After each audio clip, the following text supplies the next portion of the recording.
rotor cable will be the challenge, getting that strung up. The tower I'm not too concerned about. I've put up those Roan towers before. They're relatively simple.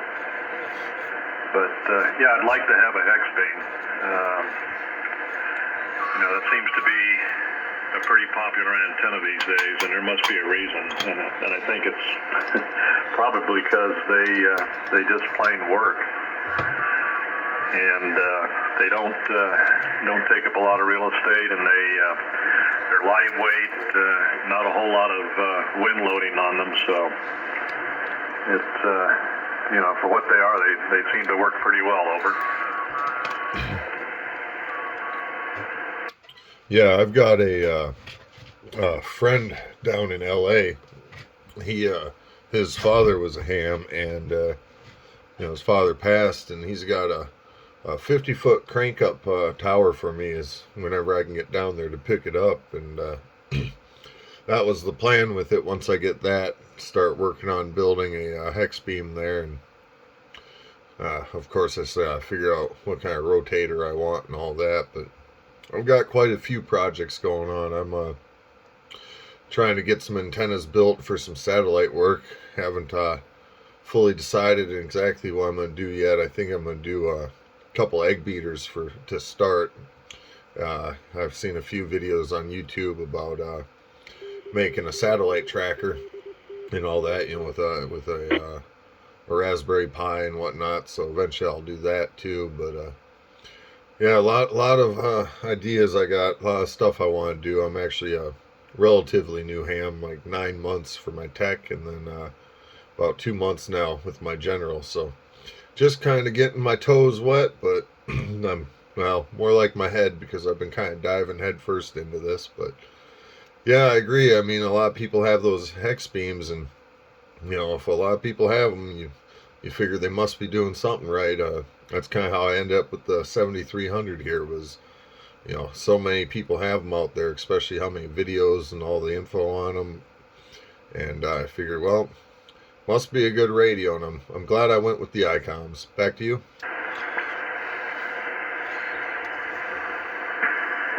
Okay, Greg. Yeah, it's a very popular radio, and nice little package from what I can see. Good friend of mine that I grew up with, he just recently got into ham radio. I say recently, it's probably been closer to 3 or 4 years now. He's running the little Icom, or the little Yaesu FT991A.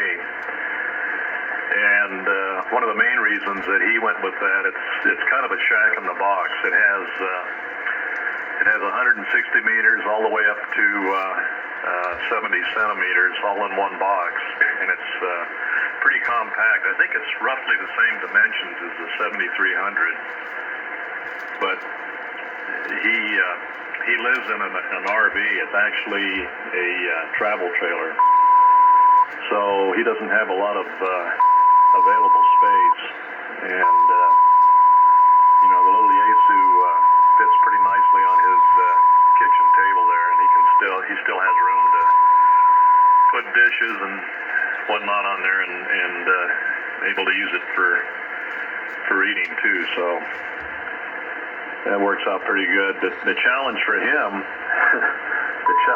has been antennas. We finally put up some ham sticks.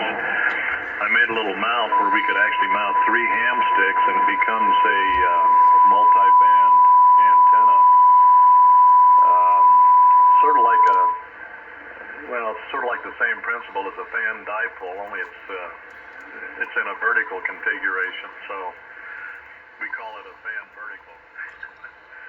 And it's kind of unobtrusive. You really don't even see it from the street in front of his trailer. He lives in a park up here about 5 or 6 miles That's from what my the house. notch filter does there. And you're Notch that right kind out. of limited with all the rules that the park has. So he's kind of flying under the radar, I guess. So far, so good. But Yeah, the 7300, I was quite impressed with some of the videos I've seen on that radio. And again, it's a good, it's relatively compact as opposed to this monster that I just bought. That was another problem. I've got a pretty good sized desk here in the shack. It's kind of an L configuration, fits in a corner, but it's quite large.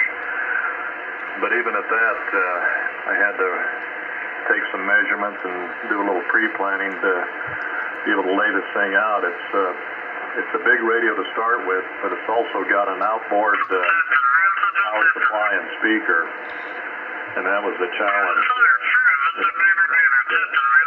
Laid out, but it did work out, and so far I'm very happy with the radio. Mercury 3 Kilo 4 Victor Bravo Bravo. This frequency is in use. Oh, I apologize. I'll bolt. Thank you. Yep, thank you. I think I'm back on right frequency there, Dennis. I had to move up a little bit, let somebody know he was on frequency on us.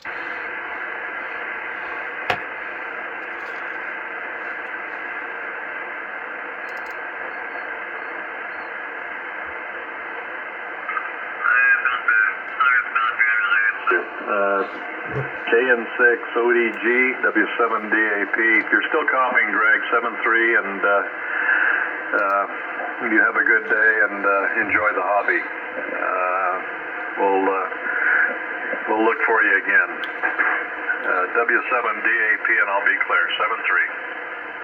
7-3. Yeah, Dennis, thanks. I had moved up a little bit to let that guy know he was coming over us there, and then when I went to go back, I went 1 kilohertz too far there.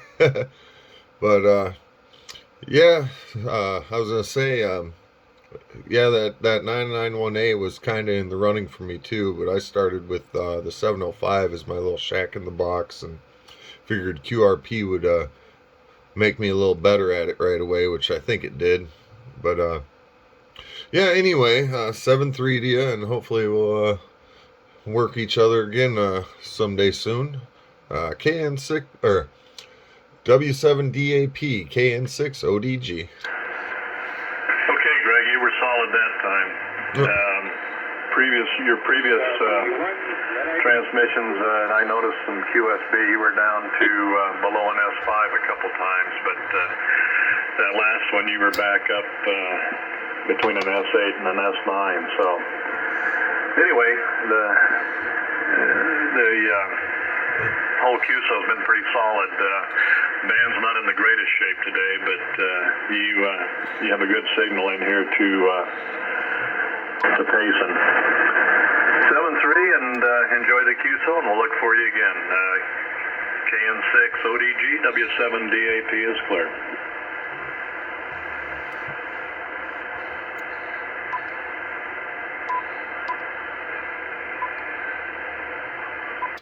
CQ, CQ, CQ. This is Kilo November 6, Oscar Delta Golf calling CQ.